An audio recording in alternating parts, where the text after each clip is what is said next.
नमस्कार मित्रों, स्वागत है आप सबका मेरे यूट्यूब चैनल पर। मैं वंदना सुखवाल। आरबीएससी कक्षा 11 की पुस्तक का जो हम अध्ययन कर रहे थे उसी के क्रम में प्रथम अध्याय का हम पार्ट 1 देख चुके हैं और उसी के अनंतर अब पार्ट 2 हम देखने जा रहे हैं। तो आशा करती हूँ कि आपको वीडियो पसंद आ रहे होंगे और आने वाली परीक्षाओं में जिससे संबंधित प्रश्न बनते हैं तो आप अगर पुराने प्रश्न पत्रों को देखेंगे तो हूबहू प्रश्न आपको इन पुस्तकों से मिल जाएंगे। तो माँ सरस्वती के चरणों में नमन करते हुए शुरू करते हैं आज का वीडियो और देखते हैं राजस्थान में जन जागरण एवं स्वतंत्रता आंदोलन का पार्ट 2। राजस्थान के देशी रियासतों के इतिहास में बिचौलिया किसान आंदोलन 1897 से 1941। तो देखिए, बिचौलिया किसान आंदोलन जो था वो 3 चरणों में चला था। प्रथम चरण इसका था 1897 से 1916 तक। दूसरा जो चरण था इसका 1917 से 1927 तक और तीसरा जो चरण था उसका 1928 से 1941 तक। प्रथम चरण में साधु सीताराम दास, फतेहकरण चारण और ब्रह्मदेव ने इसका नेतृत्व किया। द्वितीय चरण में विजय सिंह पथिक, हरिभाई किंकर द्वारा इसका नेतृत्व किया गया और तृतीय चरण में 1928 से 1941 तक जमनालाल बजाज और हरिभाव उपाध्याय, माणिक्यलाल वर्मा आदि नेताओं के द्वारा बिचौलिया किसान आंदोलन का नेतृत्व किया गया और ये भारत में चलने वाला सबसे लंबा अहिंसात्मक किसान आंदोलन था जिसमें सक्रिय रूप से महिला तथा पुरुषों ने भाग लिया था। तो देखिए, राजस्थान की देशी रियासतों में दीर्घ काल तक चलने वाले इस आंदोलन में किसान वर्ग ठिकाने और मेवाड़ राज्य की सम्मिलित शक्ति से जूझता रहा। इस आंदोलन में केवल पुरुषों ने ही भाग नहीं लिया बल्कि स्त्रियों व बालकों ने भी सक्रियता दिखाई। यह आंदोलन पूर्णतया स्वावलंबी अहिंसात्मक था। यह आंदोलन प्रारंभ में विजय सिंह पथिक के नेतृत्व में चला और देखिए, विजय सिंह पथिक के द्वारा जो प्रमुख रचनाएं है विजय सिंह पथिक जी की, what are the Indian state, Pathik Vinod, पथिक निबंधावली, पथिक प्रभाव और पथिक प्रमोद, प्रहलाद विजय, कल्पना कपोल, ये मुख्य रचनाएं हैं। एक बार फिर से सुनिए, कल्पना कपोल, प्रहलाद विजय, पथिक प्रमोद, पथिक निबंधावली, पथिक विनोद और what are the Indian state Vijay Singh Pathik की प्रमुख रचनाएं हैं। और 1917 में पथिक ने युवाओं में देशभक्ति की भावना भरने के उद्देश्य से ऊपरमाल सेवा समिति की स्थापना की। कब? 1917 में। और 1917 में ही हरियाली अमावस्या के दिन बेरीसाल गांव में ऊपरमाल पंच बोर्ड की स्थापना विजय सिंह पथिक के द्वारा की गई 1917 में। और एक पत्र निकाला, ऊपरमाल का डंका। ऊपरमाल का डंका, ये पत्र विजय सिंह पथिक द्वारा निकाला गया था जो कि ये जो ऊपरमाल सेवा समिति पंचायत की जो स्थापना करी थी विजय सिंह पथिक ने, उसमें बिचौलिया किसान आंदोलन के विषय में इसमें छपता था। और इसके अतिरिक्त जो प्रश्न एक और बनता है वो है प्रताप जो समाचार पत्र था जिसका संपादक गणेश शंकर विद्यार्थी थे, उन्होंने चांदी की राखी भेजी और प्रताप समाचार पत्र ने ही बिचौलिया किसान आंदोलनों को राष्ट्रीय पहचान दिलाई। तो देखिए, इस आंदोलन में कृषक वर्ग ने भी अभूतपूर्व साहस, धैर्य और बलिदान का परिचय दिया। चाहे वह अपने मंतव्य में सफल नहीं हो सका, यह आंदोलन सामंती व्यवस्था के विरुद्ध भयंकर प्रहार था। यह आंदोलन मेवाड़ राज्य की सीमा तक ही सीमित नहीं रहा।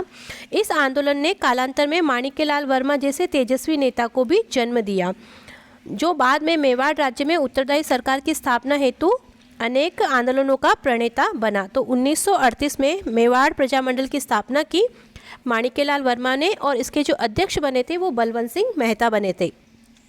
यह जान लेना चाहिए कि राजस्थान में कृषक आंदोलन स्वयं के बलबूते पर था और इसका नेतृत्व पूर्णतः गैर पेशेवर नेताओं एवं अत्यंत साधारण किसान वर्ग ने किया था। चाहे उनका आधार जातिगत रहा। बिजोलिया आंदोलन में धाकड़ जाति की महत्वपूर्ण भूमिका थी। तो देखिए, बिजोलिया आंदोलन में कौन सी जाति का प्रभाव था? धाकड़ जाति का। सीकर और शेखावटी आंदोलनों में जाट जाति का वर्चस्व रहा। मेवाड़ और सिरोही राज्यों के किसान आंदोलनों के पीछे भील और गरासिया जातियों की शक्तियाँ रही। तो देखिए, जिस क्षेत्र विशेष में जो जनजाति थी, जाति थी, उसी ने उस आंदोलनों को, वहीं के वो किसान थे और उन्होंने ही उस आंदोलनों का प्रणयन किया। इसी प्रकार अलवर और भरतपुर राज्यों में मेवों की मुख्य भूमिका थी। इसी प्रकार इन आंदोलनों को सुनियोजित रूप से संचालित करने का श्रेय जाति पंचायतों एवं जाति संगठनों को दिया जाता है। राजस्थान के किसान आंदोलनों में बरड़ बूंदी किसान आंदोलन। तो ये बरड़ बूंदी किसान आंदोलन जो हुआ था, ये हुआ था 1922 में और पंडित नैनूराम शर्मा के नेतृत्व में हुआ था।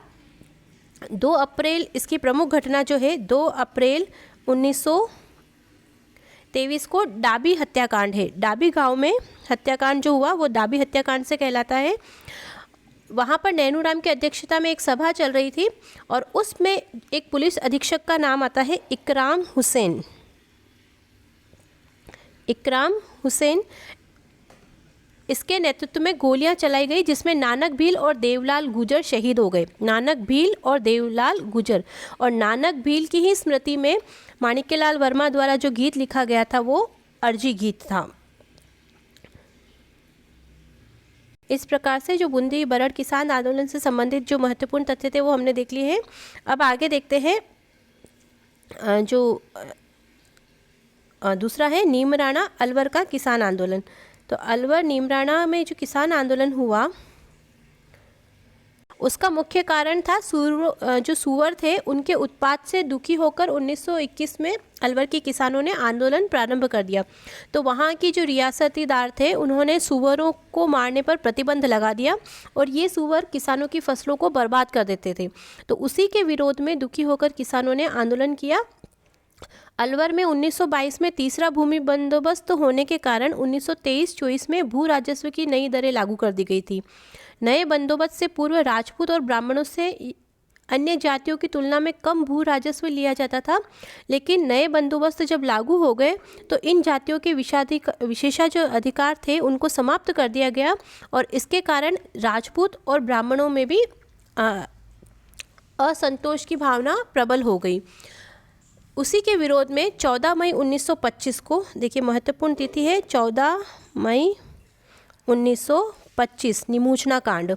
तो 14 मई 1925 को निमूचना नामक गांव में, जो कि अलवर की बानसूर तहसील के अंतर्गत आता है, एक सभा चल रही थी। वहाँ किसान एकत्रित हुए थे। तब कमांडर छज्जू सिंह, देखिए नाम याद रखिएगा, कमांडर का नाम था छज्जू सिंह। कमांडर छज्जू सिंह के नेतृत्व में किसानों को उन पर गोलियां चलाई गई और जिसके अंतर्गत लगभग 156 किसान मारे गए थे और 600 व्यक्ति घायल हो गए थे।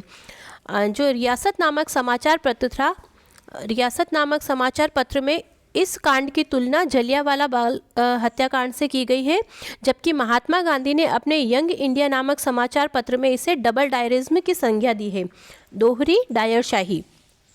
तो इस प्रकार से अलवर में किसान आंदोलन हुए। उसके बाद बेगू किसान आंदोलन, जो कि चित्तौड़गढ़ के अंतर्गत आता है, इसकी शुरुआत हुई 1921 में।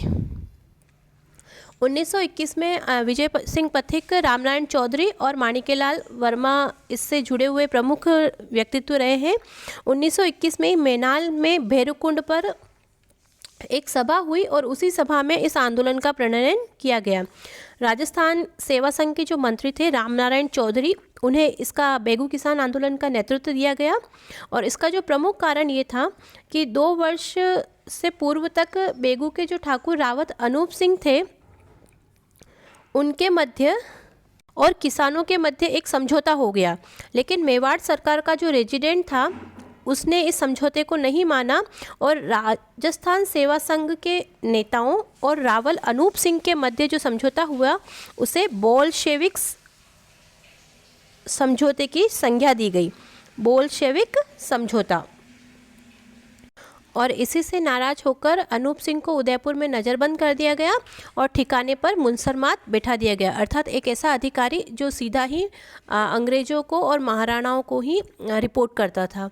जब मेवाड़ के बंदोबस्त लागू हुआ तो उस समय बंदोबस्त आयुक्त जो ट्रेंच थे उसके नेतृत्व में एक आयोग का गठन किया गया और बेगू के किसान ट्रेंच के निर्णय पर विचार करने के लिए जब गोविंदपुरा नामक गांव में एकत्र हुए थे तो ट्रेंच और लाला हरदयाल गोविंदपुरा पहुंचे और गोविंदपुरा में ही उन्होंने 13 जुलाई,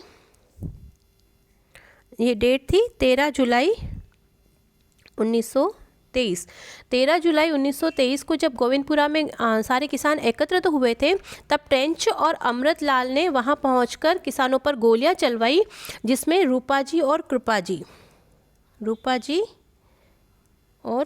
कृपा जी जो 2 किसान थे वो शहीद हो गए। तो देखिए प्रश्न इस तरह से बनता है, नानक जी भील और देवलाल गुर्जर का संबंध है बरड़ किसान आंदोलन बूंदी से। रूपाजी और कृपाजी नामक धाकड़ किसानों का संबंध है बेगू किसान आंदोलन से। और इसके अतिरिक्त गंगाराम धाकड़ जिसका संबंध है बिचौलिया किसान आंदोलन से गिरधरपुरा। तो ये कंफ्यूज करते हैं, तो आप इसको क्रम से याद रखिएगा। इसके अतिरिक्त शेखावाटी किसान आंदोलन 1924 से 1945 और मारवाड़ किसान आंदोलन 1924 से 1947 प्रमुख है। तो पिछले वीडियो में हमने आर्य समाज के प्रमुख जो तथ्य थे उनको देखा था। आर्य समाज की शिक्षण संस्थाओं में हिंदी अंग्रेजी भाषा के साथ ही वैदिक धर्म और संस्कृत की शिक्षा भी दी जाने लगी। आर्य समाज ने सामाजिक कुरीतियों का विरोध किया। अजमेर में हरविलास शारदा, देखिए हरविलास शारदा व चांदकरण शारदा ने सामाजिक कुरीतियों के विरोध में आवाज़ उठाई। और देखिए हरविलास शारदा के ही प्रयासों से 1929 में वर्ष 1929 में शारदा एक्ट पारित हुआ, जिसके अंतर्गत बाल विवाह पर रोक लगाई गई थी। और इसके अंतर्गत लड़की की उम्र तो कर दी गई थी 14 वर्ष और लड़कों के लिए विवाह की उम्र 18 वर्ष निश्चित कर दी गई थी शारदा एक्ट 1929 के अंतर्गत। अजमेर में हरविलास शारदा व चांदकरण शारदा ने सामाजिक कुरीतियों के विरोध में आवाज़ उठाई। आर्य समाज में खादी प्रचार, हरिजन उद्धार, शिक्षा के प्रचार प्रसार को अपना मिशन बनाया। भरतपुर में जन जागृति पैदा करने वाले मास्टर आदित्येंद्र व जुगल किशोर चतुर्वेदी आर्य समाज के ही कार्यकर्ता थे। तो देखिए मास्टर आदित्येंद्र, जुगल किशोर चतुर्वेदी कहाँ से संबंधित थे? जयपुर आंदोलनों से। समाचार पत्रों का योगदान किस प्रकार से रहा? तो अज्ञानता को मिटाने और जन चेतना का प्रसार करने में प्रेस ने भूमिका निर्णायक ही रही। राजस्थान में समाचार पत्रों ने जन जागरण में योगदान दिया, उनका प्रमाण बिचौलिया किसान आंदोलन में देखने को मिलता है, जहां पर प्रताप समाचार पत्र ने बिचौलिया किसान आंदोलन को राष्ट्रव्यापी बना दिया था। इसी प्रकार से जब बिचौलिया के अत्याचारों का वर्णन प्रताप नामक समाचार पत्र में छपा तो पूरे देश में इसकी चर्चा होने लगी।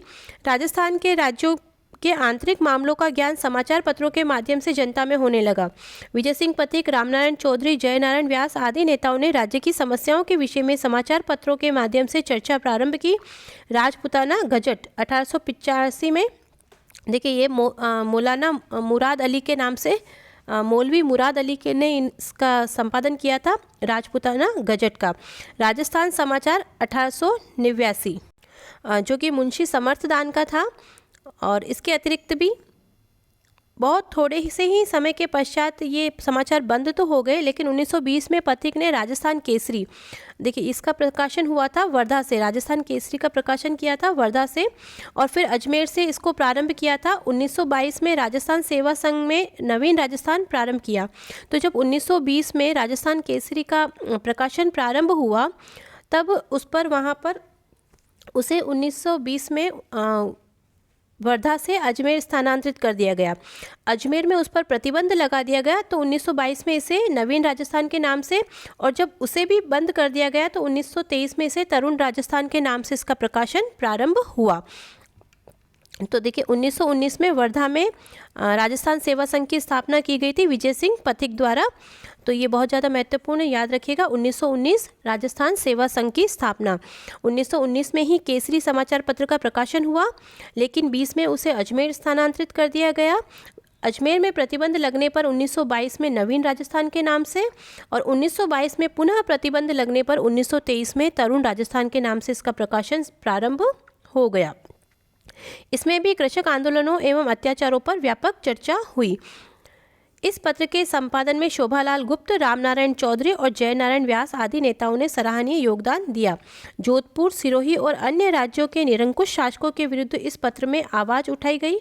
1923 में ऋषिदत्त मेहता ने ब्यावर से राजस्थान नाम का साप्ताहिक अखबार निकालना प्रारंभ किया। तो देखिए, ऋषिदत्त मेहता, राजस्थान नाम का साप्ताहिक अखबार 1923 में। 1930 के बाद समाचार पत्रों की संख्या बढ़ी। आगे के वर्षों में नवज्योति, जो कि 1936 में रामनारायण चौधरी द्वारा निकाला गया, नवजीवन 1936 में दुर्गा प्रसाद चौधरी द्वारा, और जयपुर समाचार 1942 में जयपुर समाचार जयपुर से ही, और 1943 में लोकवाणी, 1943 में लोकवाणी जो कि जयपुर से प्रकाशित होता था। आदि पत्रों में प्रकाशन प्रारंभ होने लगा। त्याग भूमि 1927 जो कि हरिभा उपाध्याय द्वारा प्रकाशित होता था, गांधीवादी विचारधारा का प्रतिपादन होता था और इसका संपादन हरिभा उपाध्याय ने किया।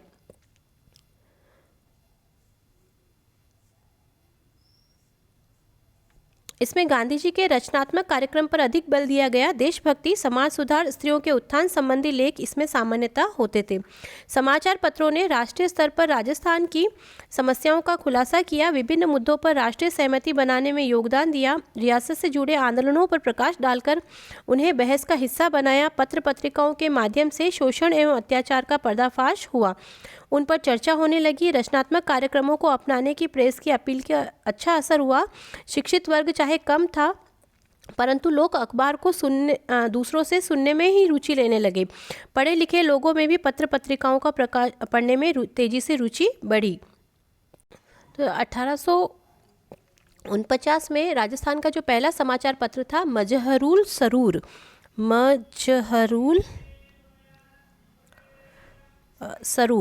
ये राजस्थानी भाषा का राजस्थान का पहला समाचार पत्र था।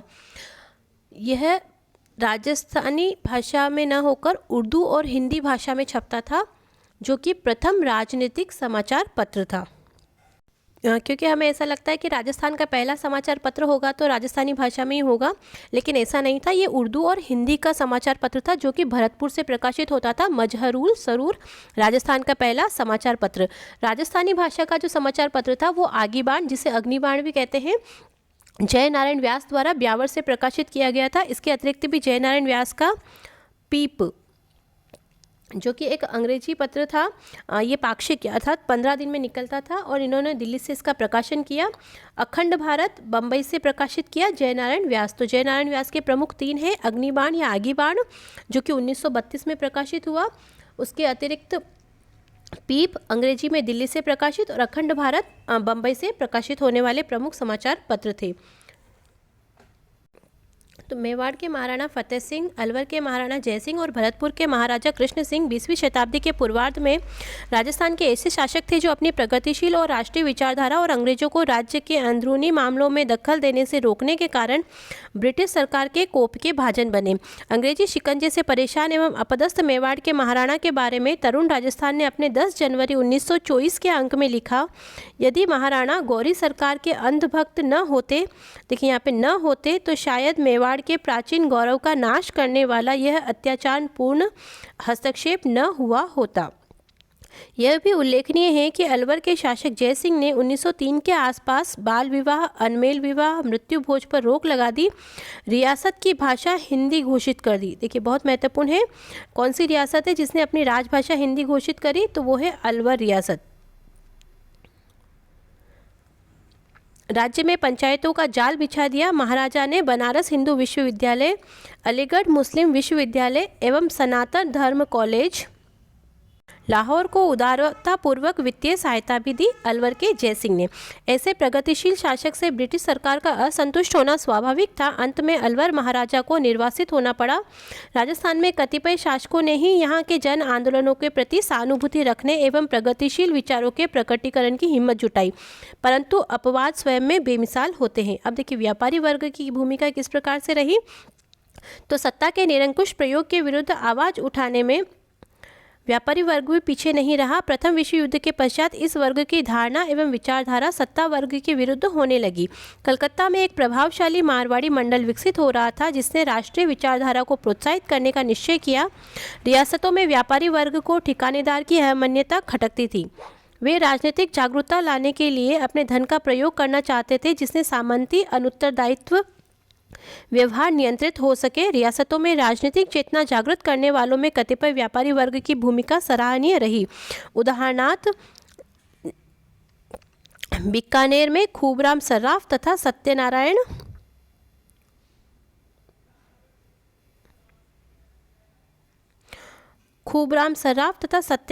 सर्राफ, जोधपुर में आनंदराज सुराणा, चांदमल सुराणा, भंवरलाल सर्राफ, प्रयागराम भंडारी, जयपुर में टीकाराम पालीवाल और गुलाबचंद कोसलीवाल प्रमुख थे।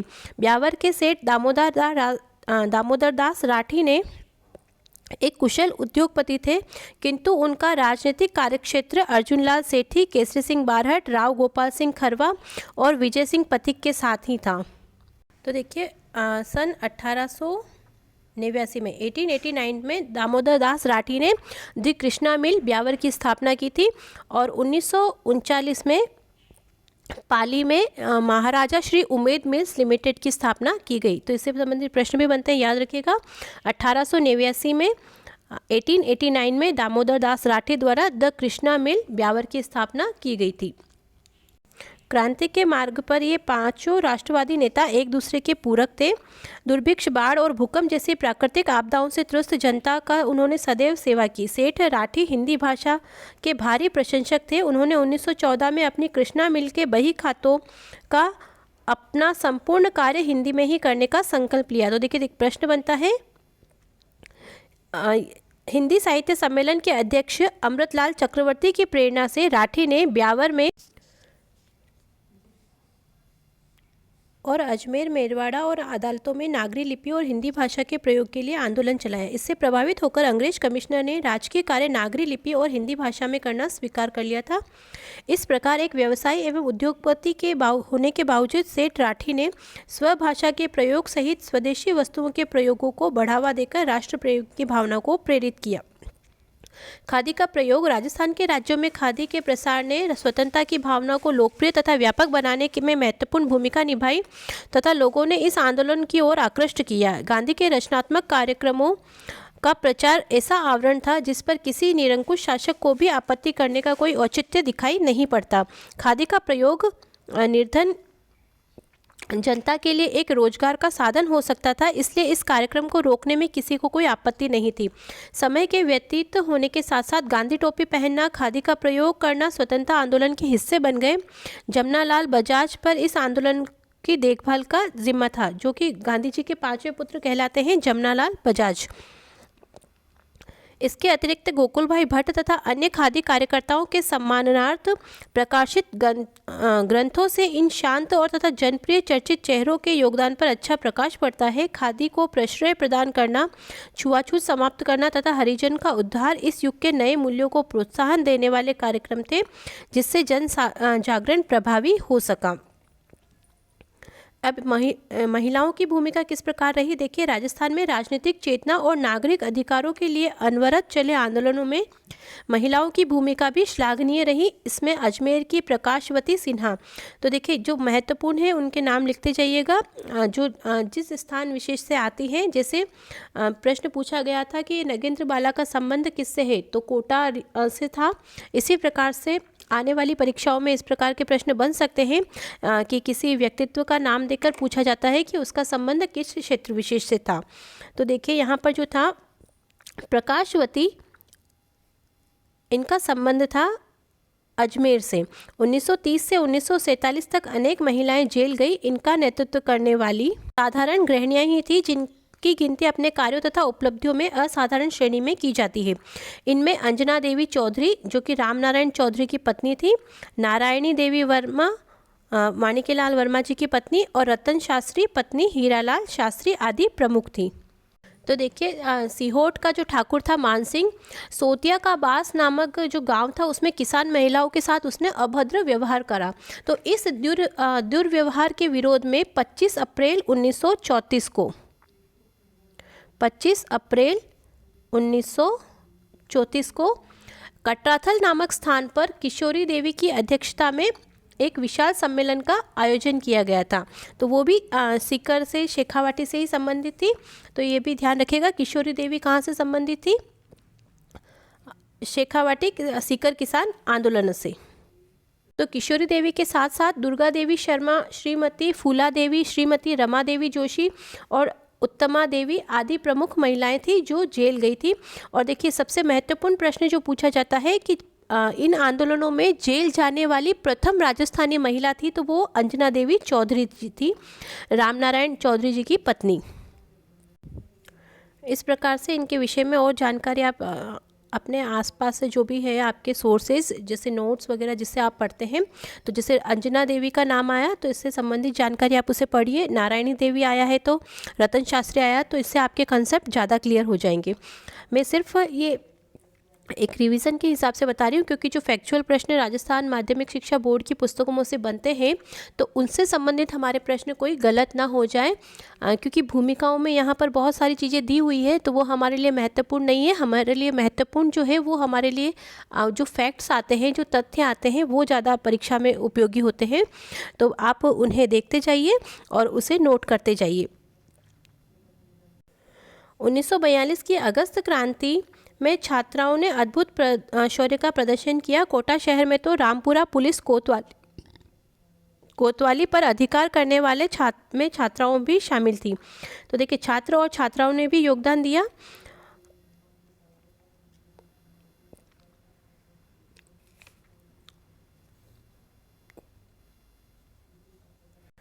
राजस्थान में जन चेतना के विकास में रमा देवी पांडे, सुमित्रा देवी भार्गव, इंदिरा देवी शास्त्री, विद्या देवी, गौतमी देवी भार्गव, मनोरमा पंडित, मनोरमा टंडन, प्रेमवदा चतुर्वेदी और विजयाबाई का योगदान उल्लेखनीय रहा।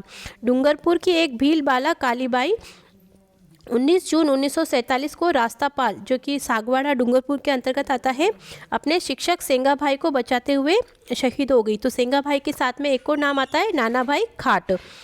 अब देखिए क्रांतिकारियों की भूमिका किस प्रकार से रही। भारतीय परिप्रेक्ष्य के अनुरूप ही राजपूताना में क्रांतिकारियों की गतिविधियां देखने को मिलती है।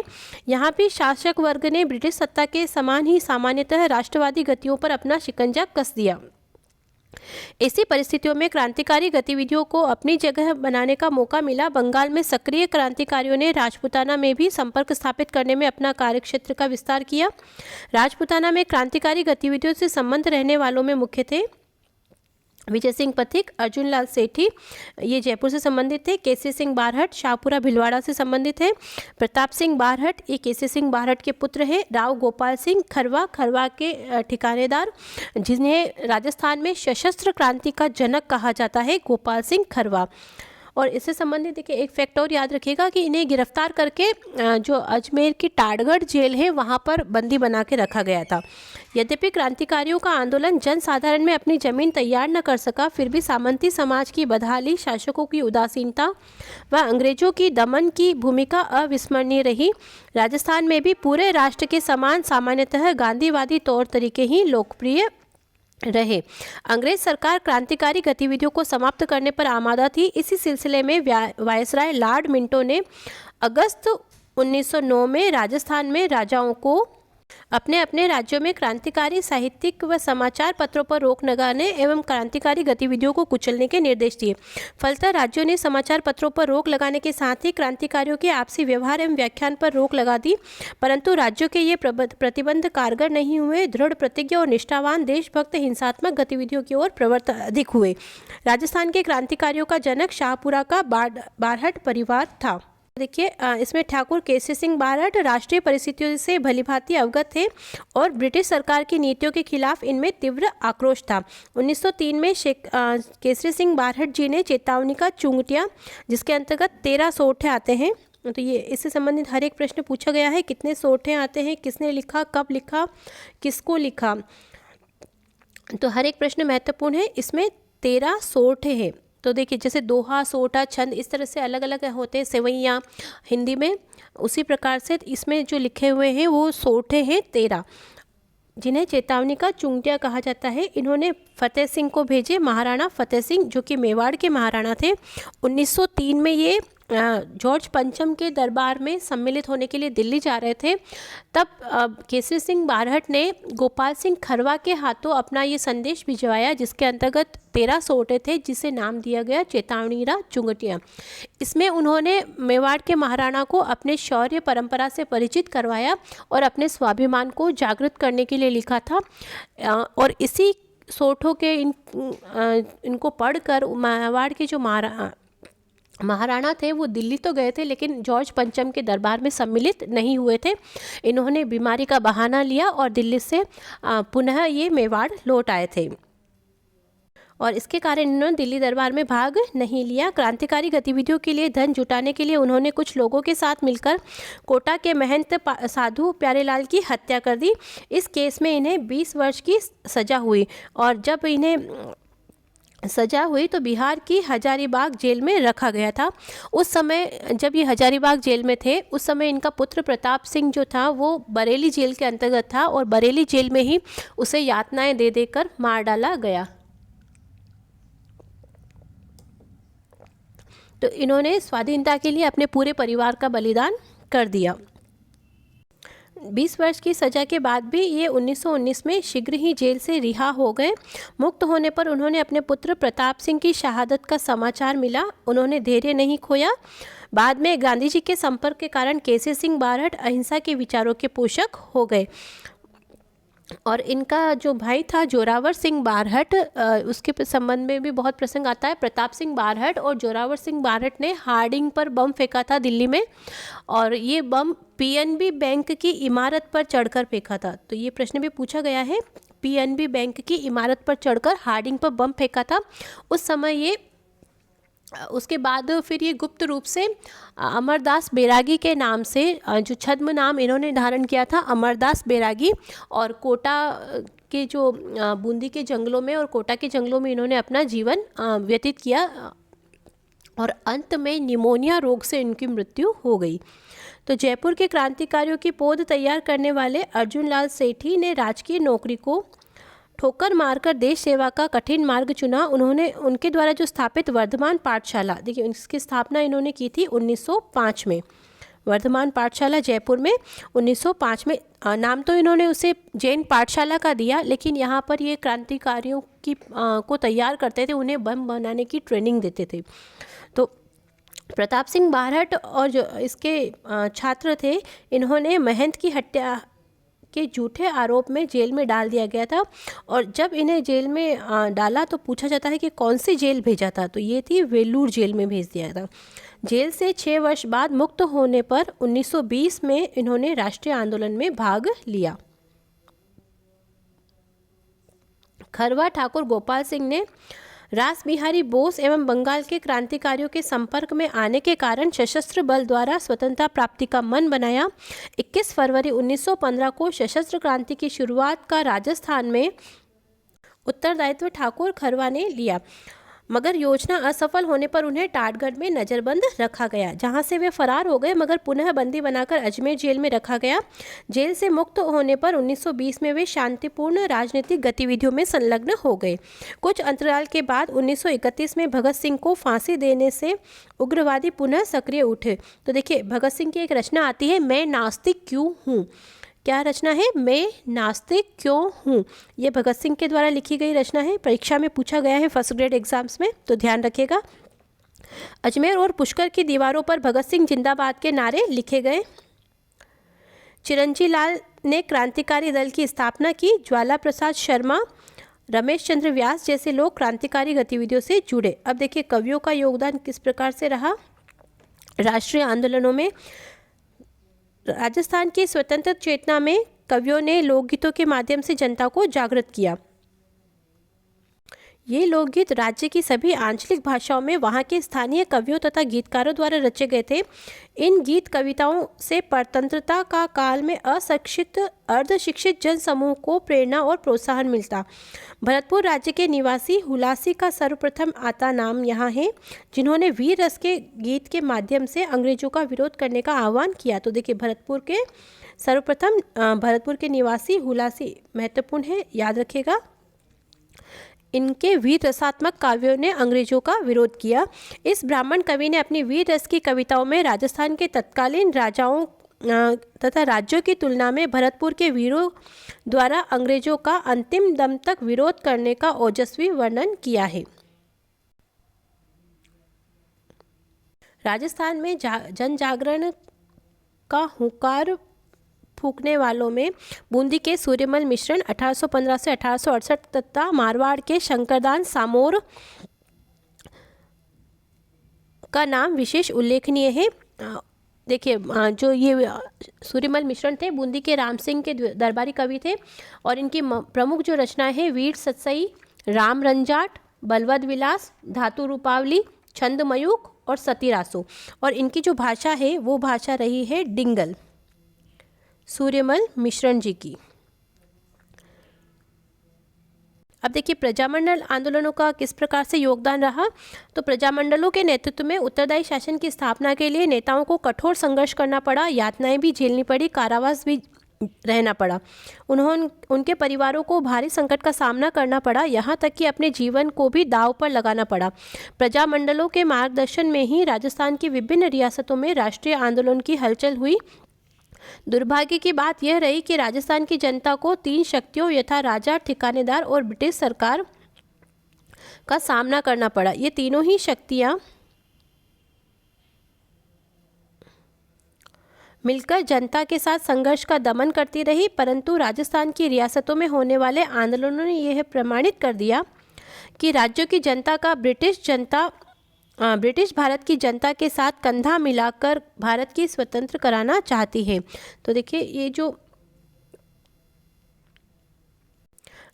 राजा, ठिकानेदार और ब्रिटिश सरकार थी वह हर समय इनका शोषण करने में ही लगी रही थी, लेकिन ब्रिटिश भारत की जो जनता थी वह भारत को स्वतंत्र कराना चाहती थी। तो उसी के लिए इन्होंने इन प्रजामंडल के जो नेता थे उन सबको अप्रत्यक्ष रूप से समर्थन भी दिया।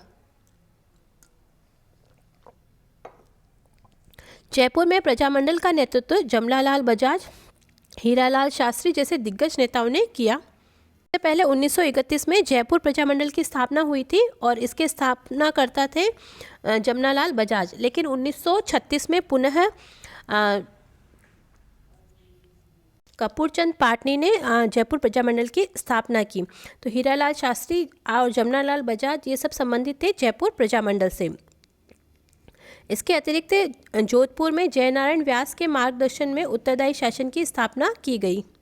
तो जोधपुर प्रजामंडल के संस्थापक कर्ता थे जयनारायण व्यास, जिन्होंने 1934 में जोधपुर प्रजामंडल की स्थापना की जयनारायण व्यास द्वारा। इसकी अध्यक्षता करने वाले थे भंवरलाल सर्राफ। तो देखिए, जहाँ पर गठनकर्ता जिन्होंने स्थापना की और अध्यक्षता किसने की, तो ये बहुत ज़्यादा महत्वपूर्ण है। जहाँ वेरिएशन आते हैं उनका तो विशेष नाम रखिएगा याद आप सब। जैसे माणिक्यलाल वर्मा ने मेवाड़ प्रजामंडल की स्थापना की और वहाँ के अध्यक्ष थे बलवंत सिंह मेहता। इसी प्रकार से मारवाड़ जो जोधपुर प्रजामंडल था 1934 में जयनारायण व्यास ने उसकी स्थापना की, लेकिन उसमें अध्यक्षता जो की वो भंवरलाल सर्राफ के द्वारा की गई थी। इसी प्रकार से जो 1931 में जमनालाल बजाज के द्वारा स्थापना की गई जयपुर प्रजामंडल की, लेकिन वहाँ पर अध्यक्ष बनाए गए थे कपूरचंद पाटनी। 1936 में पुनः जब जयपुर प्रजामंडल की स्थापना हुई तो वहाँ पर अध्यक्ष बनाए गए थे चिरंजी लाल मिश्र। तो इस प्रकार से प्रश्न बनते हैं, याद रखिएगा। और इसी प्रकार से सिरोही में गोकुल भाई भट्ट के नेतृत्व में प्रजामंडलों की स्थापना हुई। तो देखिए, सबसे पहले 1934 में वृद्धिशंकर त्रिवेदी ने बम्बई में सिरोही प्रजामंडल की स्थापना की थी।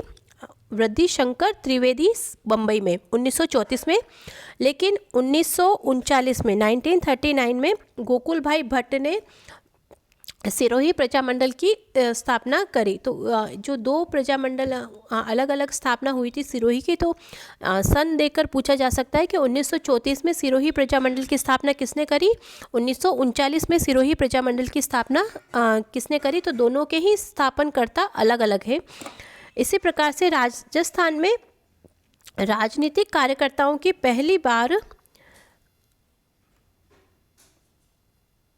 पहली पीढ़ी में 4 प्रमुख नेताओं के नाम उल्लेखनीय हैं। अर्जुनलाल सेठी, केसरी सिंह बारहट, स्वामी गोपाल दास और राव गोपाल सिंह खरवा।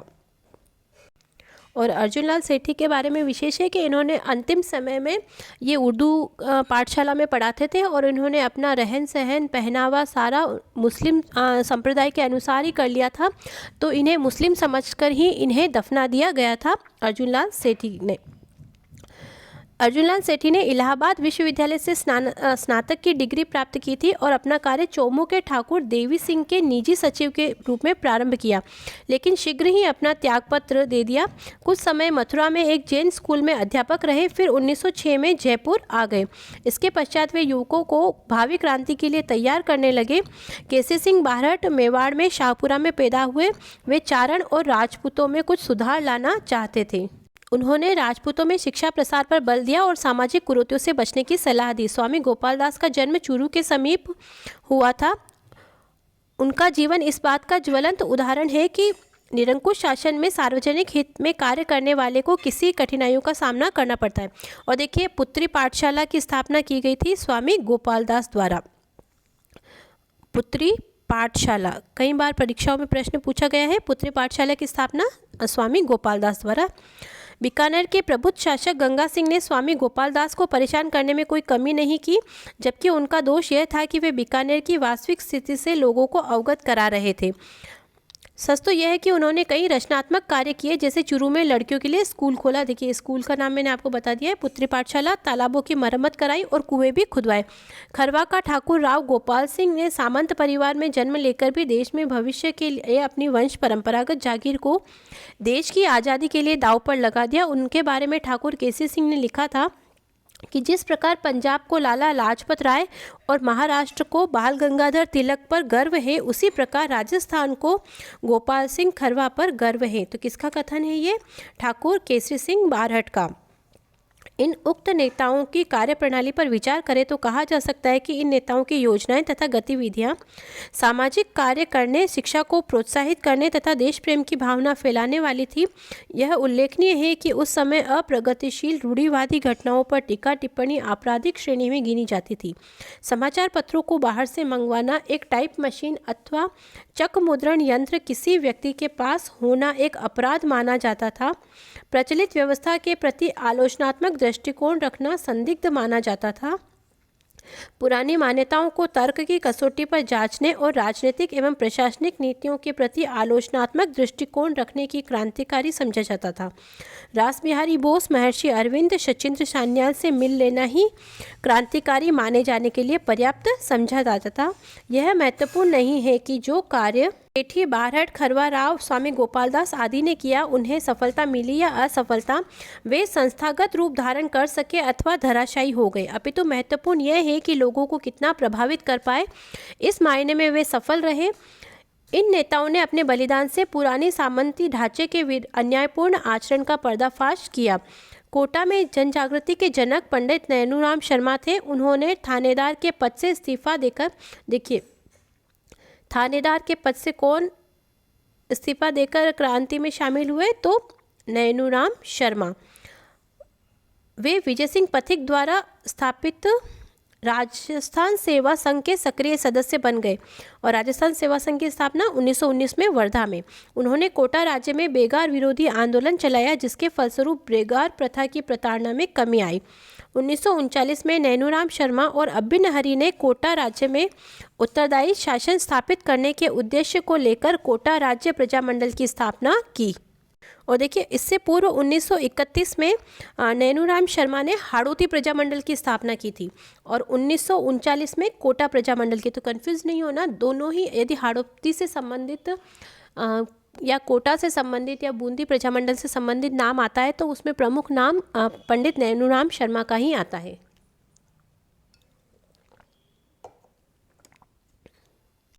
कोटा प्रजामंडल का पहला अधिवेशन नैनूराम शर्मा की अध्यक्षता में मांगरोल 12 में संपन्न हुआ। इंपॉर्टेंट है, याद रखिएगा। अजमेर में जमनालाल बजाज की अध्यक्षता में राजपूताना मध्य भारत सभा का आयोजन 1920 में किया गया। तो देखिए, राजपूताना मध्य भारत सभा जमनालाल बजाज की अध्यक्षता में 1920 में, जिसमें अर्जुनलाल सेठी, केसरी सिंह बारहट, राव गोपाल सिंह खरवा, विजय सिंह पथिक आदि ने भाग लिया। इसी वर्ष देश में खिलाफत आंदोलन चला। अजमेर में खिलाफत समिति की बैठक हुई, जिसमें डॉक्टर अंसारी, शेख अब्बास अली, चांदकरण शारदा आदि ने भाग लिया। अक्टूबर 1920 में राजस्थान सेवा संघ को वर्धा से लाकर अजमेर में स्थापित किया गया। इसका उद्देश्य राजस्थान की रियासतों में चलने वाले आंदोलनों को गति देना था। उसी समय रामनारायण चौधरी वर्धा से लौटकर अपना कार्यक्षेत्र अजमेर बना चुके थे। अजमेर में 15 मार्च 1921 को द्वितीय राष्ट्रीय कॉन्फ्रेंस का आयोजन हुआ, जिसमें मोतीलाल नेहरू उपस्थित थे। मौलाना शौकत अली ने सभा की अध्यक्षता की। सभा में विदेशी वस्त्रों के बहिष्कार का आह्वान किया। पंडित गौरीशंकर भार्गव ने अजमेर में विदेशी वस्त्रों के बहिष्कार की अगुवाई का प्रथम गांधीवादी बनने का सौभाग्य प्राप्त किया। जब प्रिंस ऑफ वेल्स का अजमेर आगमन 28 नवंबर 1921 को हुआ, तो उनके स्वागत के स्थान पर बहिष्कार किया गया, हड़ताल की गई, दुकानें बंद की गई। प्रिंस की यात्रा की व्यापक प्रतिक्रिया भी हुई। जैसलमेर रेगिस्तान के धोरों के मध्य एक पिछड़ी हुई छोटी रियासत थी। यहाँ के सागरमल गोपा ने जनता को महारावल जवाहर सिंह के निरंकुश शासक और दमनकारी शासन के विरुद्ध जागृत किया। सागरमल गोपा ने 1940 में जैसलमेर में गुंडाराज, तो देखिए इनकी प्रमुख जो पुस्तकें हैं वो 3 हैं, जैसलमेर में गुंडाराज, रघुनाथ सिंह का मुकदमा और आज़ादी के दीवाने। ये जैसलमेर में गुंडाराज नामक पुस्तक छपवाकर वितरित करवा दी 1940 में। किसने? सागरमल गोपा ने। महारावल ने शीघ्र ही राज्य से उन्हें निर्वासित कर दिया और वो नागपुर चले गए। वहाँ से जैसलमेर के दमनकारी शासन के विरुद्ध प्रचार करते रहे। मार्च 1941 में उनके पिता का जब देहांत हुआ, तो ब्रिटिश रेजिडेंट की स्वीकृति के पश्चात जब वो जैसलमेर आए, तो रेजिडेंट ने उन्हें आश्वासन दिया कि उनके विरुद्ध राज्य सरकार कोई आरोप नहीं है और उन्हें गिरफ्तार नहीं किया जाएगा। वो जैसलमेर आ सकते हैं, उनके प्रति किसी प्रकार का दुर्व्यवहार नहीं किया जाएगा। इस प्रकार जब गोपा जैसलमेर पहुँचे, तो वहाँ लगभग 2 माह पश्चात वहाँ लौट रहे थे। तब अचानक 22 मई 1941 को उन्हें बंदी बना लिया गया। अर्थात जब पिता का उन्होंने अंतिम संस्कार कर लिया, उसके पश्चात 2 महीने वहाँ रहने के बाद जब वह पुनः नागपुर के लिए लौट रहे थे, तो उन्हें बंदी बना लिया गया और राजद्रोह के अपराध में 6 वर्ष के कठोर कारावास की सजा दी गई। थानेदार गुमान सिंह, नाम रखिएगा इसका याद, जो थानेदार था जेल में, गुमान सिंह उन्हें यातनाएं दी और उन पर नारकीय अत्याचार किए। गोपा द्वारा जयनारायण व्यास आदि को पत्र भी लिखे गए, लेकिन जयनारायण व्यास ने रेजिडेंट को पत्र लिखकर वास्तविक स्थिति का पता लगाने का आग्रह भी किया। रेजिडेंट ने 6 अप्रैल 1946 को जैसलमेर जाने का कार्यक्रम बनाया। उधर 3 अप्रैल 1946 को जेल में ही गुमान सिंह ने गोपा पर मिट्टी का तेल डालकर उन्हें जिंदा जला दिया। और खबर जब जंगल में आग की तरफ फैली, तो गोपा के रिश्तेदार तक को उनसे मिलने के लिए नहीं दिया गया। अंत में लगभग 20 घंटे तड़पने के बाद 4 अप्रैल को वे चल बसे और पूरा नगर सागरमल गोपा जिंदाबाद के नारों से गूंज उठा। पंडित नेहरू, जयनारायण व्यास ने इस कांड की भर्त्सना की और इस प्रकार से ये एक अमानवीय अत्याचार को सहन करते हुए सागरमल गोपा, जो कि एक महान क्रांतिकारी एक व्यक्तित्व थे, वो शहीद हो गए। अब देखिए, भरतपुर में जन जागृति पैदा करने वालों में जगन्नाथ दास अधिकारी और गंगा प्रसाद शास्त्री प्रमुख थे। नाम याद रखिएगा, जगन्नाथ दास अधिकारी और गंगा प्रसाद शास्त्री। इन्होंने 1912 में हिंदी साहित्य समिति की स्थापना की। महत्वपूर्ण है, याद रखिएगा, हिंदी साहित्य समिति 1912 में जगन्नाथ दास अधिकारी और गंगा प्रसाद शास्त्री द्वारा। शीघ्र ही लोकप्रियता प्राप्त कर एक विशाल पुस्तकालय के रूप इसने धारण कर लिया। भरतपुर के तत्कालीन महाराजा किशन सिंह अन्य शासकों की तुलना में जागरूक थे। उन्होंने हिंदी को राजभाषा का दर्जा दिया। गांवों, देखिए 1912 हिंदी साहित्य अकादमी जगन्नाथ दास अधिकारी, गंगा प्रसाद शास्त्री। हिंदी को राजभाषा का दर्जा दिया किसने? किशन सिंह ने। गांवों और नगरों में स्वायत्त शासित संस्थाओं को विकसित किया। एक अखिल भारतीय हिंदी साहित्य सम्मेलन का अधिवेशन भी किया। वह राज्य में उत्तरदायी शासन की स्थापना के पक्ष में था, परंतु अंग्रेज सरकार ने उसके प्रगतिशील विचारों के दूरगामी परिणामों को सोचकर उसे गद्दी छोड़ने के लिए विवश कर दिया। नए शासक ने सभाओं एवं प्रकाशनों पर प्रतिबंध लगा दिया। इतना ही नहीं, राष्ट्रीय नेताओं ने चित्र रखना अपराध मान लिया। फिर भी भरतपुर में जन जागरण का कार्य चोरी छिपे चलता रहा। गोपीलाल यादव, मास्टर देखिए इनके नाम याद रखिएगा, मास्टर आदित्येंद्र, जुगल किशोर चतुर्वेदी भरतपुर राज्य प्रजामंडल में अपनी गतिविधियां चलाते रहे। जोधपुर के प्रजामंडल के इतिहास में बाल मुकुंद बिस्सा का नाम स्मरणीय है। मारवाड़ के एक छोटे से गांव पीलवा, तहसील डीडवाना में जन्मे बाल मुकुंद बिस्सा ने 1934 में जोधपुर में गांधी से प्रेरित होकर खादी भंडार खोला। तब से राष्ट्रीय कार्यक्रमों में भाग लेने लगे। जवाहर खादी भंडार शीघ्र ही राजनीतिक गतिविधियों का केंद्र बन गया। 1942 में जोधपुर में उत्तरदायी शासन के लिए जो आंदोलन चला, उसमें उन्हें गिरफ्तार कर जेल भेज दिया गया, जहां भूख हड़ताल एवं यातनाओं के वे शहीद हो गए और उनसे प्रेरणा पाकर कई युवा प्रजामंडल आंदोलन में कूद गए। मेवाड़ के प्रजामंडल की स्थापना बिजोलिया के कर्मठ नेता माणिक्यलाल वर्मा द्वारा मार्च 1938 में की गई। देखिए मार्च 1938। इस हेतु वे साइकिल पर सवार होकर निकल पड़े। शाहपुरा होकर गुजरे तो उन्हें रमेश चंद्र ओझा और लादूराम व्यास जैसे उत्साही व्यक्ति मिले। वर्मा की प्रेरणा से 1938 में शाहपुरा राज्य में प्रजामंडल की स्थापना की। शाहपुरा राज्य में प्रजामंडल की गतिविधियों में अनावश्यक दखल भी नहीं दिया। डूंगरपुर में 1935 में भोगीलाल पांड्या ने हरिजन सेवा समिति की स्थापना की। देखिए इंपॉर्टेंट है, 1935 हरिजन सेवा समिति भोगीलाल पांड्या द्वारा। उसी वर्ष शोभालाल गुप्त ने राजस्थान सेवक मंडल की ओर से हरिजनों और भीलों के हितार्थ सागवाड़ा में एक आश्रम स्थापित किया। इसी बीच बिचौलिया आंदोलन के प्रमुख सूत्रधार माणिक्यलाल वर्मा जनजातियों में काम करने के उद्देश्य से डूंगरपुर आए। उन्होंने वागड़ सेवा मंदिर की स्थापना द्वारा भीलों में साक्षरता प्रचार किया और सामाजिक कुरीतियों के निवारणार्थ उल्लेखनीय कार्य किया। इसमें भीलों में नवजीवन का संचार हुआ, परंतु राज्य सरकार ने शीघ्र ही वागड़ सेवा मंदिर की रचनात्मक प्रवृत्तियों को नियंत्रित कर दिया। 1944 में डूंगरपुर प्रजामंडल की स्थापना हरिदेव जोशी, भोगीलाल पंड्या, गौरीशंकर आचार्य ने मिलकर की।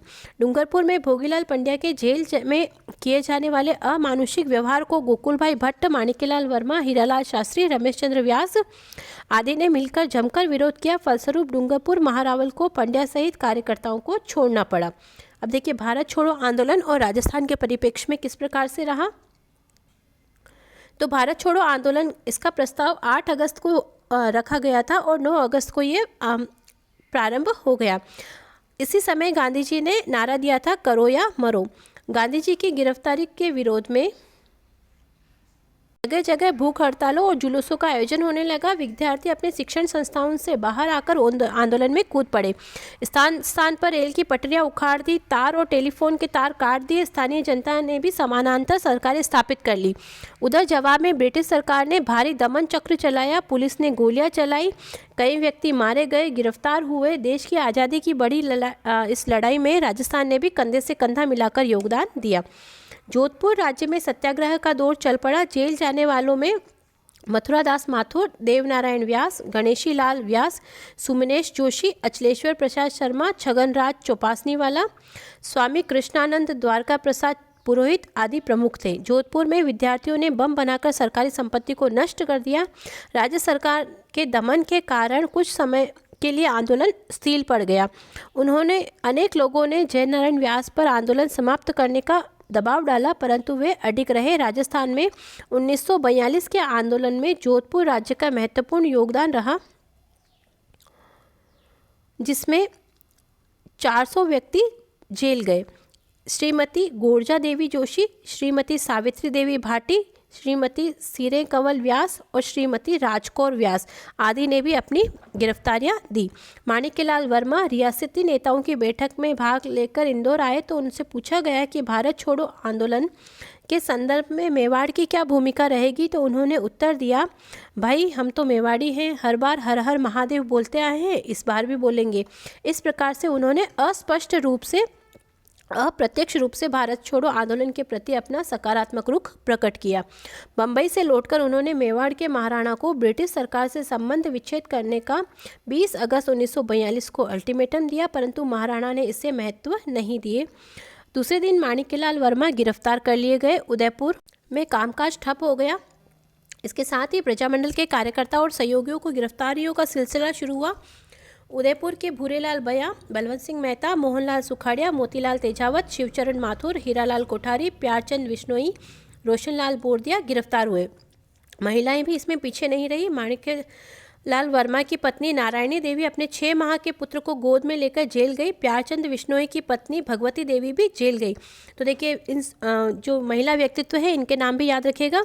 आंदोलनों के दौरान उदयपुर के महाराणा कॉलेज और अन्य शिक्षण संस्थाएं कई दिनों तक बंद रही। लगभग 600 छात्र गिरफ्तार किए गए। मेवाड़ के संघर्ष का दूसरा महत्वपूर्ण केंद्र था नाथद्वारा। नाथद्वारा में हड़तालें और जुलूसों की धूम रही। नाथद्वारा के अतिरिक्त भिलवाड़ा, चित्तौड़ में भी संघर्ष के केंद्र थे। भिलवाड़ा में रमेश चंद्र व्यास, जो मेवाड़ प्रजामंडल के प्रथम सत्याग्रही थे, आंदोलन प्रारंभ होते ही गिरफ्तार कर लिया। मेवाड़ में आंदोलन को रोका नहीं जा सका और इसका प्रशासन को खेद रहा। जयपुर राज्य की 1942 में भारत छोड़ो आंदोलन में भूमिका विवादास्पद रही। जयपुर प्रजामंडल का एक वर्ग भारत छोड़ो आंदोलन से अलग नहीं रहना चाहता था। इसमें बाबा हरिश्चंद्र, रामकरण जोशी, दौलतमल भंडारी प्रमुख थे, लेकिन लोग हीरालाल शास्त्री से मिले। हीरालाल शास्त्री ने 17 अगस्त 1942 की शाम को जयपुर में आयोजित सार्वजनिक सभा में आंदोलन की घोषणा का आश्वासन दिया, किंतु पूर्व निर्धारित कार्यक्रम के अनुसार जब सभा हुई तो हीरालाल शास्त्री ने आंदोलन की घोषणा करने के स्थान पर सरकार के साथ हुआ समझौता वार्ता पर प्रकाश डाला। हीरालाल शास्त्री ने ऐसा संभवतः इसलिए किया था कि उनके जयपुर के तत्कालीन प्रधानमंत्री मिर्जा इस्माइल थे, उनसे मैत्रीपूर्ण संबंध थे। जयपुर महाराजा के रवैये तथा आश्वासन से जयपुर प्रजामंडल संतुष्ट हुआ। जयपुर राज्य के भीतर और बाहर हीरालाल शास्त्री की आलोचना की गई। बाबा हरिश्चंद्र और उनके सहयोगियों ने एक नया संगठन आज़ाद मोर्चा की स्थापना कर आंदोलन चलाया। इसका कार्यालय गुलाबचंद कासलीवाल का घर रखा गया था और जयपुर के छात्रों ने शिक्षण संस्थाओं में हड़ताल करवा दी। कोटा राज्य प्रजामंडल के नेता अभिन्न हरि को बम्बई से लौटते ही 13 अगस्त को गिरफ्तार कर लिया गया। प्रजामंडल के अध्यक्ष मोतीलाल जैन ने महाराजा को 17 अगस्त का अल्टीमेटम दिया कि अंग्रेजों से संबंध विच्छेद कर दे। फलस्वरूप सरकार ने प्रजामंडल के कई कार्यकर्ताओं को गिरफ्तार कर लिया, जिसमें शंभुदयाल सक्सेना, बेणी माधव शर्मा, मोतीलाल जैन, हीरालाल जैन आदि थे। उक्त कार्यकर्ताओं की गिरफ्तारी के बाद नाथूलाल जेल ने आंदोलन की बागडोर संभाली। इस आंदोलन में कोटा के विद्यार्थियों का उत्साह देखते ही बनता था। विद्यार्थियों ने पुलिस को बैरकों में बंद कर रामपुरा शहर कोतवाली पर अधिकार कर लिया। तो देखिए, प्रश्न इस प्रकार से बन सकता है कि किस रियासत में विद्यार्थियों ने पुलिस स्टेशन पर कब्जा कर लिया और वहां पर ताला लगा दिया, तो वो थे कोटा के विद्यार्थी। यहाँ पर छात्रों ने बढ़ चढ़कर आंदोलनों में भाग लिया था और उन्होंने रामपुरा शहर कोतवाली पर अधिकार कर लिया। कब से? 14 से 16 अगस्त 1942 तक, और उस पर तिरंगा फहरा दिया। जनता ने नगर का प्रशासन अपने हाथ में ले लिया। लगभग 2 सप्ताह बाद जनता ने महाराव के इस आश्वासन पर कि सरकार दमन का सहारा नहीं लेगी, शासन पुनः महाराव को सौंप दिया। गिरफ्तार कार्यकर्ता रिहा कर दिए गए। भरतपुर में भी भारत छोड़ो आंदोलन की चिंगारी फैल गई। भरतपुर राज्य प्रजा परिषद का कार्यकर्ता मास्टर आदित्येंद्र, युगल किशोर चतुर्वेदी, जगपति सिंह, रेवती शरण हुकमचंद, गौरीशंकर मित्तल, रमेश शर्मा आदि नेता गिरफ्तार कर लिए गए। इसी समय 2 युवकों ने डाक खानों और रेलवे स्टेशनों पर तोड़फोड़ की योजना बनाई, परंतु वे पकड़े गए। आंदोलन की प्रगति के दौरान ही राज्य में बाढ़ आ गई। अतः प्रजा परिषद ने इस प्राकृतिक विपदा को ध्यान में रखते हुए अपना आंदोलन स्थगित कर राहत कार्यों में लगने का निर्णय लिया। शीघ्र ही सरकार ने आंदोलनकारियों की समझौता वार्ता प्रारंभ हुई। वार्ता के आधार पर राजनीतिक कैदियों को रिहा कर दिया गया। सरकार ने निर्वाचित सदस्यों की बहुमत वाली विधानसभा बनाना स्वीकार कर लिया।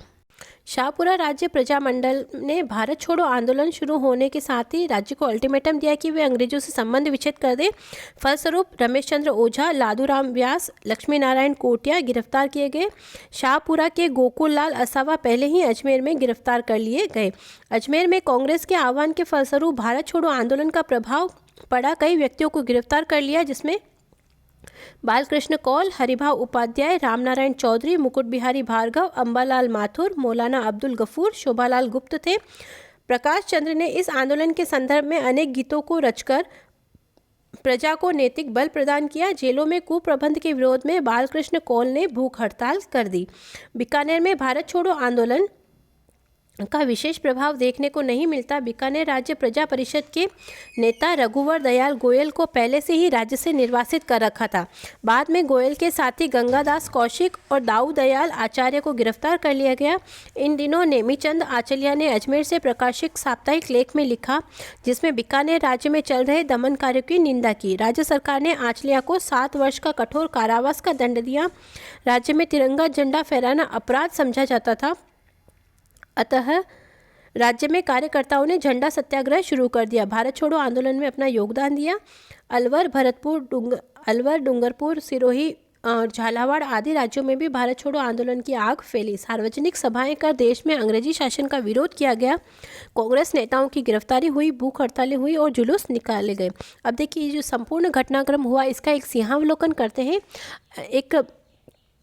एक क्विक रिवीजन ही होगा एक तरह से ये, और इसके जो प्रमुख प्रभाव, कारण और सभी हम एक ही परिप्रेक्ष्य में देख लेंगे।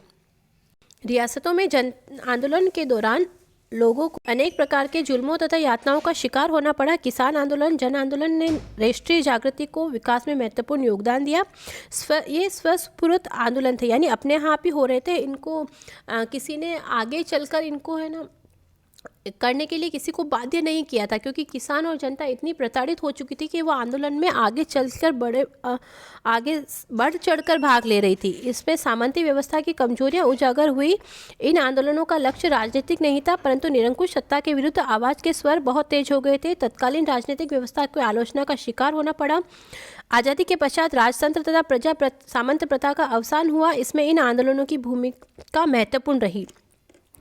अनेक देशभक्तों को प्राणों की आहुति भी देनी पड़ी। शहीद बाल मुकुंद बिस्सा, सागरमल गोपा आदि का बलिदान प्रेरणा के स्रोत बने। प्रजामंडल आंदोलनों से राष्ट्रीय आंदोलनों को संबल मिला। प्रजामंडलों ने अपने रचनात्मक कार्यों के अंतर्गत सामाजिक सुधार, शिक्षा का प्रचार, बेकार प्रथा के उन्मूलन एवं अन्य आर्थिक समस्याओं का समाधान करने की दिशा में महत्वपूर्ण कदम उठाए।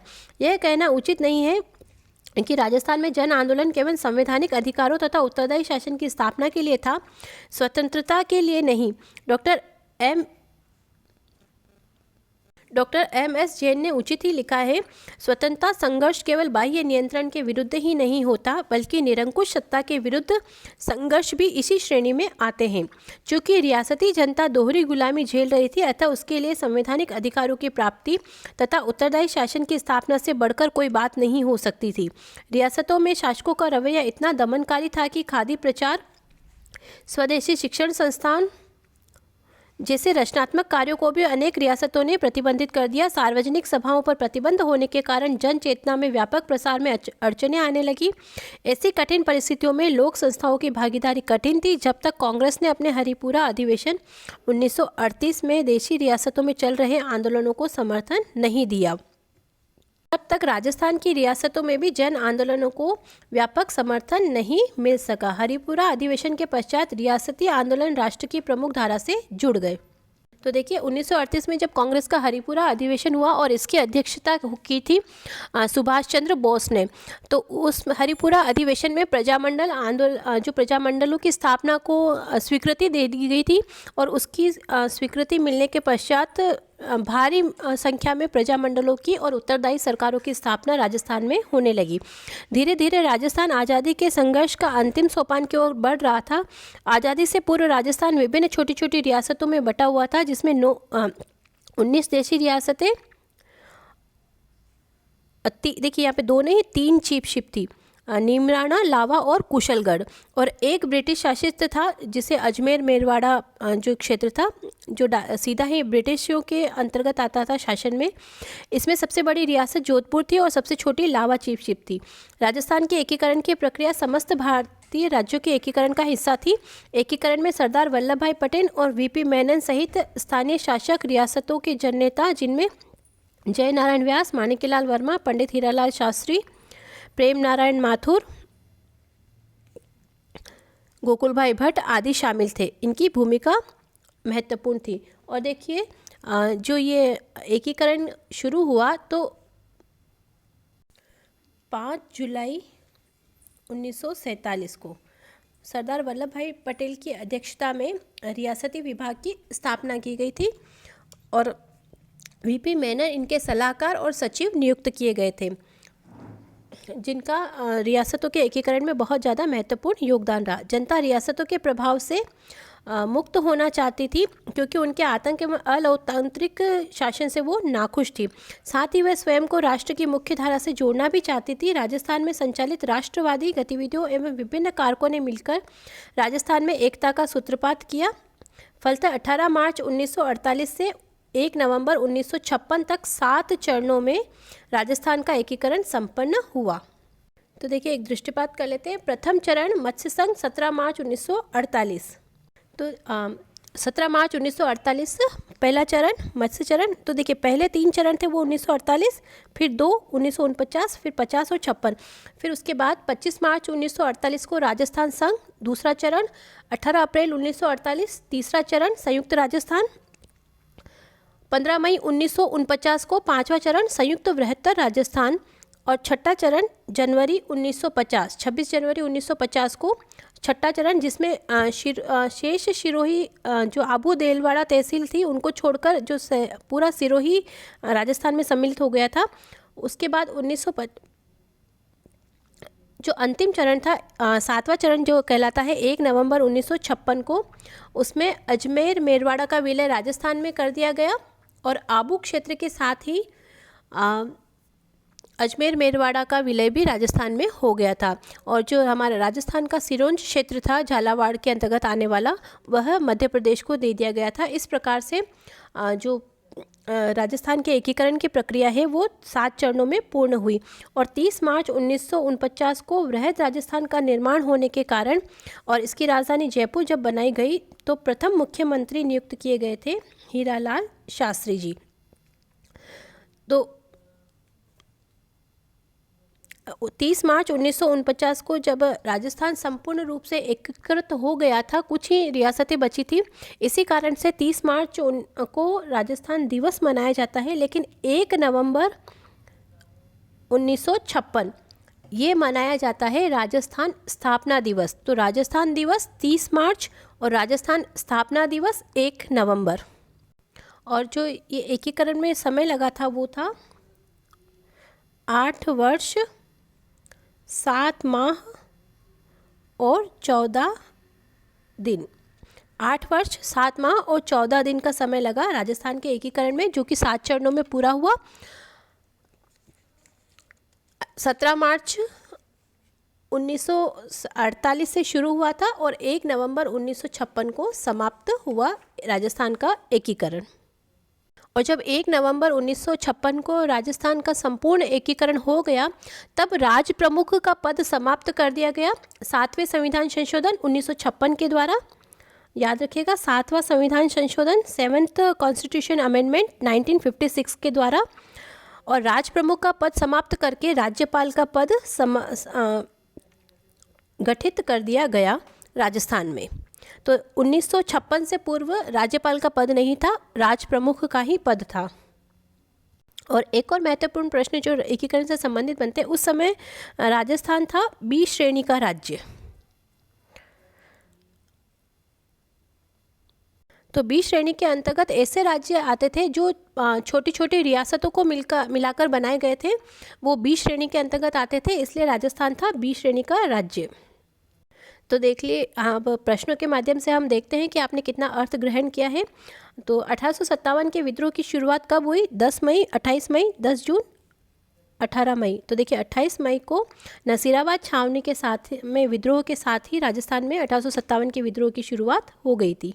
दूसरा प्रश्न है, राजस्थान में 1857 के महान विद्रोह की शुरुआत कहाँ से हुई? अजमेर, कोटा, नीमच, नसीराबाद। तो ऑप्शन सी नसीराबाद से हुई थी।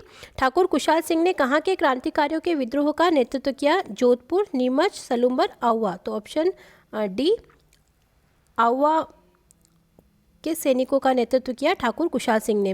और देखिए ठाकुर कुशाल सिंह ने ही चूरू का किला बनवाया था। ये रीट परीक्षा में पूछा जा चुका है। चूरू का जो किला है उसका निर्माण किसके द्वारा किया गया था? ठाकुर कुशाल सिंह जी के द्वारा। लाला जयदयाल और मेहराब खान ने कहाँ के विद्रोह का नेतृत्व किया? कोटा, भरतपुर, एरिनपुरा या धौलपुर। तो देखिए कोटा से संबंधित थे जयदयाल और मेहराब खान। प्रश्न संख्या 5, विजय सिंह पथिक ने किस आंदोलन का नेतृत्व किया? बिचौलिया, बरड़, शेखावटी और बेगू। तो विजय सिंह पथिक के द्वारा जो नेतृत्व किया गया था वो बिचौलिया किसान आंदोलन का किया था। और देखिए इनका मूल नाम था भूप सिंह गुर्जर, भूप सिंह गुर्जर, और ये गुर्जर जाति से संबंधित थे। संप सभा की स्थापना किसने की? मोतीलाल तेजावत, राव गोपाल सिंह, गोविंद गुरु और कृष्ण सिंह। संप सभा की स्थापनकर्ता जो थे वो थे गोविंद गुरु। 1883 ईस्वी में इन्होंने संप सभा की स्थापना की। तो देखिए 1883 में ही परोपकारिणी सभा की स्थापना भी की गई थी उदयपुर में। भगत आंदोलन किस क्षेत्र में हुआ? डूंगरपुर, बांसवाड़ा, सिरोही, पाली, भिलवाड़ा, शाहपुरा, अजमेर, नागौर। तो भगत आंदोलन जो हुआ था वो था